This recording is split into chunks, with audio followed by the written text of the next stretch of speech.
welcome to the channel. I'm back to break down this 11-game MLB DFS slate on DraftKings and FanDuel. Before we get into it, if you do enjoy the content at any point in this video, if you could please leave a like on this video, subscribe to the channel, and hit the notification bell, that would be greatly appreciated. I'm going to be here all MLB DFS season long, breaking down these MLB DFS slates to help you guys become better MLB DFS players, to help you guys win some money on these slates every single day.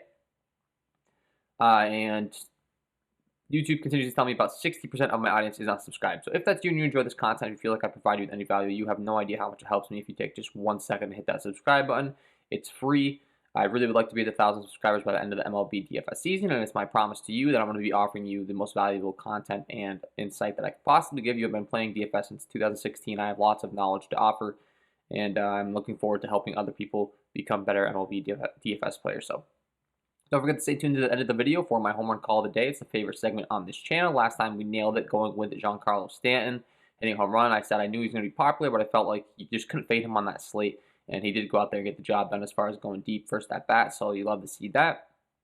And last, before we get into the breakdown, if you are interested in some premium content, I do offer premium content. That's linked below in the description. You can access all the same tools that I use in building my own lineups. If you're playing MLB DFS night in, night out, day in, day I think it's really going to help you become a much more profitable player. So, with that being said, let's go ahead and start breaking down this slate today. As always, I like to go ahead and sort my sheet by K rate. It's fantasy sports. We get points for strikeouts, and the top guy on the slate today is going to be Shane Bieber taking on the Seattle Mariners. 33.3% K rate overall, a 15.3 swinging strike rate, 32.1% K rate against righties, and a 34.6% K rate against lefties. Very, very dominant stuff. We know what Shane Bieber is capable of, and he gets one of the best possible matchups that you could ask for, taking on a Seattle Mariners team that, has been not looking too good all season long. I've been no-hit multiple times. They don't worry us whatsoever. They have a 2.86 implied run total. Shane Bieber comes in at 12K on FanDuel. Over on DraftKings, he comes in at 11K. There seems to be a little bit of speculation that his K rate is dipping a little bit these last few times out, and that may be true. But in this specific matchup, I'm not all too worried about it, because even if the K rate is dipping a little bit, I think it can come right back up against Seattle. So Shane Bieber, top pitcher on the slate for sure. Carlos Rodon, second pitcher on the slate, definitely gets a great matchup as well. 32.6% K overall, 14.2 swinging strike rate, 32.2% K rate against righties, and a 34.9% K rate against lefties. And he gets to take on a Detroit Tigers team that does not scare us whatsoever either. Another good option on the slate today. Comes in as the same favorite as Shane Bieber, as a 245 favorite. It's in Detroit. The pitching weather isn't quite as good for Carlos Rodon as Shane Bieber. Shane Bieber, you're dealing with like 78 degrees in Cleveland with the wind blowing in. Into Detroit, you're dealing with 81 degrees with the wind blowing out. So that's one thing that maybe could separate the two. But overall, Rodon's going to have a bunch of strikeouts upside as well, and he's definitely a bit of a price tag decrease off from Shane Bieber. He's 10.2 on DraftKings compared to Bieber's 11K, and over on FanDuel, he is 10.5 compared to Bieber's 12K. So if you need a little bit of extra salary to fit the stack that you want to fit in, and you want to go to Carlos Rodon, he's obviously a tremendous option. Robbie Ray taking on the Boston Red Sox is a team that I really haven't been targeting, because they just have a lot of pesky hitters up and down. They don't really strike out all too much. I will say towards the bottom of the lineup, they definitely are starting to develop a little bit more of a strikeout issue with guys like Hunter Renfroe, Christian Vasquez, Christian Arroyo, and Bobby Dalbec. But at the top of the order, they're really tough. They do have a 4.85 implied run total, and I don't think that Robbie Ray is really going to be at the top of my list for pitchers today. Nola taking on the New York Yankees. This is a team that definitely has a lot of strikeouts up and down, and a guy that you could be playing a tournament that's of lower ownership. 28.2% K rate overall, 28.8% K rate against righties, and a 27.4% K rate against lefties. Taking on a New York squad that, as mentioned, does have a lot of strikeouts. They also do have a lot of power, and that can be a little bit scary pitching in a park like Philadelphia, where it's not the best pitching park. But if you're looking for a low-owned contrarian play that could pay off for you in a big way, I think Nola makes some sense, because no one really likes targeting the Yankees due to the fact that they're a little scary. But if he's able to go out there and really be dominant, there's definitely some strikeouts to be had up and down the order. So that's kind of the debate you're going to have to deal with when it comes to Nola. I tend to think that I'm going to have to dig into some pitch data, see specifically how they do. I know that Nola is a very curveball-heavy pitcher, really relying on the curveball. So depending upon how those Yankees hitters hit that curveball, could really, sway my interest one way or another. So patrons, keep an eye on my power rankings cheat sheet.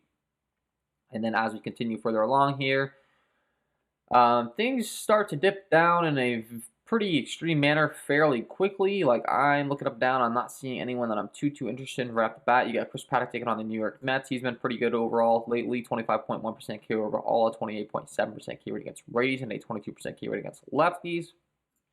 Problem with Chris Paddock is I don't really think he has the longest leash on the San Diego Padres team. I think they continue to be fairly comfortable with taking him out of the game sooner rather than later. We're going to have to keep an eye on that pitch count. Looking at his latest starts, he did reach up to 93 and 94, which is a lot better than what we were seeing from him before, getting yanked at like 80 pitches. So there's definitely some hope to be had. Hasn't quite reached that 100 mark yet, but he's definitely progressing in the right direction. In the same match last time against the same New York Mets team, he had 6 Ks through 6 innings pitched, 3 earned runs. So if you're playing over on FanDuel, that does qualify as a quality start. And that's what you're looking for, really. And then, of course, you want the win on both sides, whether you're playing on FanDuel or DraftKings. So Chris Paddock, 132 favorite, taking on a New York Mets team.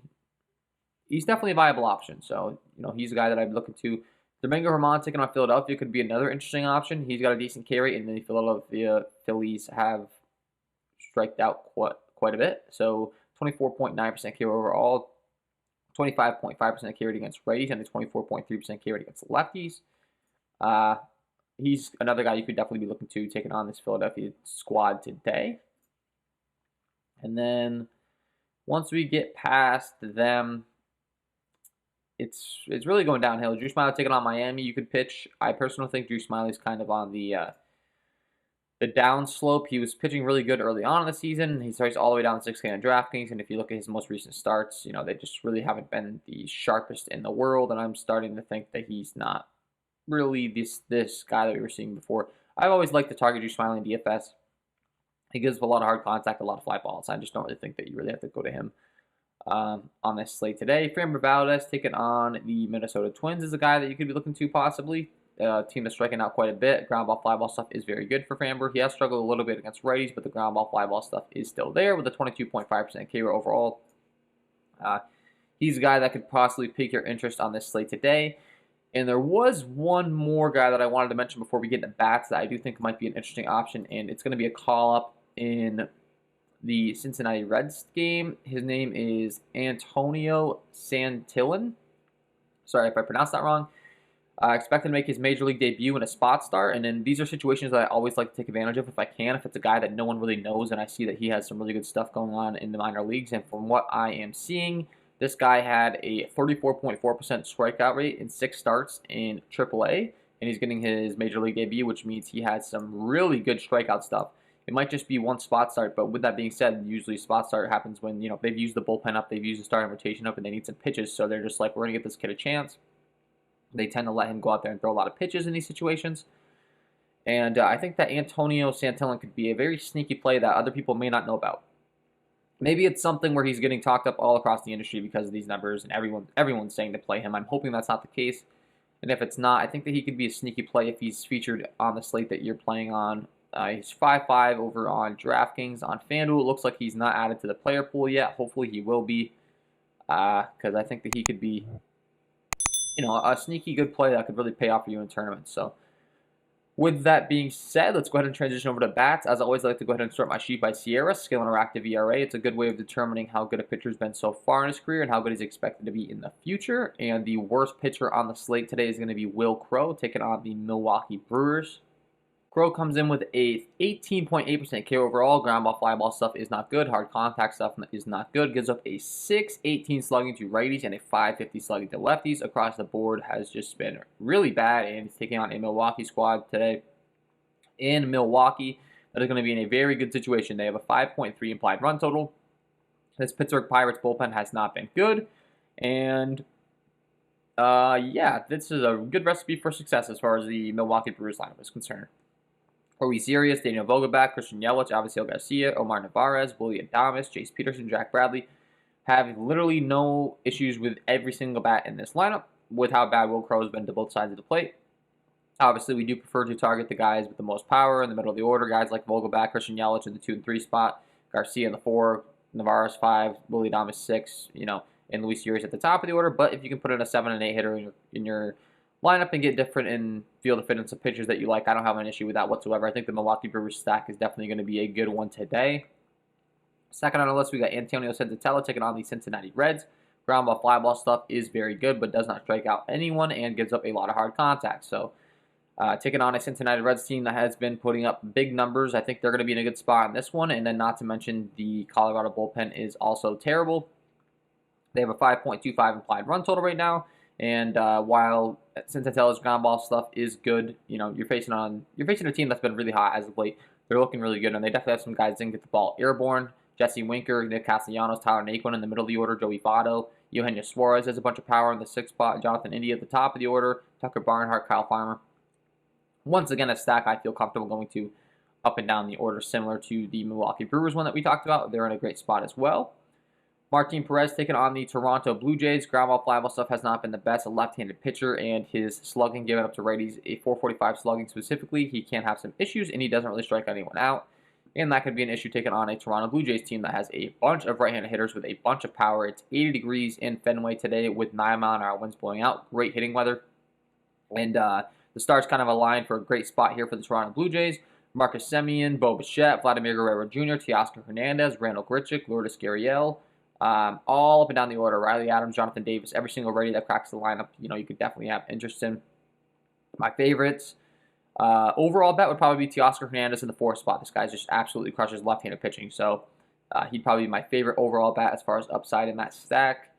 Joe Ross taking on the San Francisco Giants. Strikeout rate is really not that impressive. Ground ball, fly ball rate stuff isn't really that impressive. Against righties, he has been a lot better for sure. Doesn't give up nearly as much hard contact and or slugging. But against lefties is where he really struggles. So we do prefer to really target him with some left-handed bats. And the San Francisco Giants lineup, when healthy, definitely has some lefties that we can target. It's in Washington, which is a great hitter's park as well. Pulling up the diagram for you guys as far as the ballpark's concerned in Washington. A lot of green and yellow going on across the board. And yeah, the lefties, Lamonte Wade, Mike Yastrzemski, Brandon Belt, Brandon Crawford, Mike Tauchman. If Yastrzemski's back, that's a big bat to be having back in that lineup, and I'll definitely be excited to play him. And yeah, that's who you're going to be looking to for the Giants, stacking up those lefties stay for sure if you're interested in that. Kyle Funkhouser taking on the Chicago White Sox. This is expected to be a bullpen game for the Detroit Tigers. Funkhouser himself doesn't have the worst numbers across the board. K rate's really not good, but the ground ball, fly ball stuff is really good, specifically against right-handed hitting. Has been very solid. Against lefties is where things start to get a little bit rough for him. Not the best in the world, but as mentioned, will be a bullpen game. Oftentimes, I like to stay away from bullpen games because you're constantly having to face the other team's, best arm against your specific bat. So if you target, a left-handed bat, they're going to bring in a lefty against him most likely later on in the game. However, with that being said, the Detroit bullpen is absolutely terrible. So I think this is actually going to be a spot for a lot of upside, especially if the Chicago White Sox can get a few runs on the board early. You're going to see some of the worst arms out of that bullpen and just try to eat some innings, and that's when things can get real exciting for you. So up and down this order, the Chicago White Sox squad definitely interests. Jose Abreu in the 4th spot, of course, tons of interest, tons of power. Yoan Moncada, Yasmani Grandal, Adam Eaton, Andrew Vaughn, Zach Collins, Jake Lamb. There's a ton of bats that have interest in this Chicago White Sox team. Lots of talented bats with a lot of power, so they're another stack that you can definitely be looking to today. And as we continue along the slate, you're going to notice there's definitely some good spots for some bats. So Johnny Cueto taking on the Washington Nationals. Ground ball, fly ball stuff is not the greatest. The hard contact stuff hasn't been the worst, however. Against righties specifically, he's pretty good. Against lefties is where he really struggles. So once again, a guy we're really looking to target with left-handed bats. And the Washington Nationals definitely have some left-handed bats we could be looking to today. Guys like Kyle Schwarber, Juan Soto, Josh Bell. Those 3 guys specifically all have lots of power, all hit from the left-handed side of the plate, and all could definitely be in a good spot taking on Johnny Cueto. So there's another stack for you to be looking to. Drew Smiley taking on the Miami Marlins. I had mentioned his hard contact, ground ball, fly ball issues. Gives up a bunch of fly balls, a bunch of hard contact. His strikeout rate is pretty high, but he does give up tons of hard contact. A 490 slugging, giving up 41.5% hard contact rate. Really a lot of red going on my sheet. Does not look good. And he gives up a 601 slugging the lefties. So both sides of the plate really struggles against. And this Miami Marlins squad is in Miami, which unfortunately isn't the best hitting environment. Pulling up the chart here as far as Miami's concerned. That's the only issue. There's a lot of spots on this slate today with a really good hitting environment in Miami. It's not exactly one of them. A lot of red going on. It's a difficult hitting park to really capitalize on. But they're great. They're in a great spot. They're going to get them low owned. If they can go off, you'll definitely be happy. Jazz Chisholm, Starling Marte, Jesus Aguilar, Corey Dickerson, Adam Duvall, Isan Diaz. I really like the spot. Stadium's not the best, unfortunately, like some of these other spots we've been talking about, but really makes some sense. Joey Lucchesi taking on the San Diego Padres, another guy that we can definitely target. Ground ball, fly ball stuff is not good. He's taking on a San Diego Padres team that has some guys that really match left-handed pitching. He's really good against left-handed bats, but against righties, a .433 slugging, giving up 40.4% fly ball rate. Gives up a lot of fly balls, a lot of hard contact. And taking on a San Diego Padres team that's really good. The problem is it's in the New York Mets Stadium, not the San Diego Padres Stadium, and Citi Field is not the best hitting environment whatsoever. So, as far as the diagram is concerned, there's a lot of red going on in Citi Field, so that's kind of the unfortunate part about it. But guys like Tommy Pham, Manny Machado specifically, and Fernando Tatis, and then Will Myers are going to be in a really good spot. They all crush left-handed pitching. I'm not worried about Lucchesi limiting their ability to crush left-handed pitching, so definitely a good spot. Logan Gilbert taking on the Cleveland Indians, supposed to be a top prospect for the Mariners, has not had the best start in the world. 21 innings pitched sample size at this point and 24% K rate. Ground ball, fly ball stuff has been terrible. Against righties, he's giving up a .415 slugging. Has been a lot better against those righties as far as hard contact is concerned, but against lefties has been very, very bad. Only striking out lefties at an 18.8% clip. Ground ball, fly ball stuff is terrible. A .465 slugging given up. So the Cleveland lefties, I'm definitely going to have some interest in today. Most notably, of course, Jose Ramirez. But then you also got Eddie Rosario, Bobby Bradley, Josh Naylor, Bradley Zimmer, Cesar Hernandez. Up and down this lineup, those lefties, you could be stacking them up today for sure. Bruce Zimmerman taking on the Tampa Bay Rays. They've really been bad against left-handed pitching. Bruce Zimmerman has been terrible, but the Rays, unfortunately, don't have the best lineup against lefties. However, this guy's numbers against right-handed hitting really stick off the page as ones you want to target. Ground ball, fly ball stuff, terrible. A .503 slugging up to righties, only an 18.1% K rate, so not striking out anyone. And that really seems to be the issue with these Tampa Bay Rays righties as far as strikeout rate's concerned as well. So if they're not striking out, facing a guy that gets a lot of hard contact, maybe they can take advantage. Once again, not the best hitting environment in Tampa Bay. The Trop is not the best hitting ballpark whatsoever. But with how bad this guy is against righties, if they hit the ball 400 feet, it's really not going to matter. So Manuel Margot, Yandy Diaz, Randy Arozarena, Mike Brosseau in the middle of the order could definitely be a nice stack that's lower owned that can really pay off for you with how bad this guy's been against righties. Michael Pineda taking on the Houston Astros. Houston Astros have been really good. Michael Pineda has been very below average. Ground ball, fly ball stuff is not good to both sides of the plate. Gives up a .417 slugging to righties and a .401 slugging to lefties. And just really doesn't have the most dominant stuff in the world. And when you're taking on a Houston Astros team, they're really going to challenge you. It looks like it's about 91 degrees in Minnesota with 14-mile-an-hour winds blowing out the straightaway left center. So that's going to help our case as well. And definitely like the Houston Astros bats today. Jose Altuve, Michael Brantley, Alex Bregman, Jordan Alvarez, Yulieski Gurriel, Carlos Correa, Kyle Tucker. Like that 1 through 7 is absolutely ridiculously talented. Then you got Miles Straw and Machi Maldonado at the bottom order. Straw has a lot of wheels. If he gets on base, he can steal bases. And Maldonado, more of a left-handed matching catcher. But if he's a catcher that you need to play on like on a site like DraftKings, that you can put him with your stack. You feel really good about that. He's going to have a lot of opportunity, I think. In the Minnesota bullpen, it has been terrible. So definitely a spot that I'm going to like to target today. And then once we get past that, things start to get not so interesting. The last thing I will mention before I get into my home run call will be Domingo Germán against lefties. Really struggles against left-handed bats, taking on a Philadelphia Phillies squad today. Ground ball, fly ball stuff is terrible. A .471 slug given up. And of course, we know that the Philadelphia Phillies have a bat in their lineup that's very good from the left-hand side of the plate, and that is Bryce Harper. So I think Bryce Harper, Odubel Herrera at the top of the order as well are in great spots today, and that is my overall breakdown of this slate today. Before I let you guys go, I got to give you my home run call of the day. Let's get into it.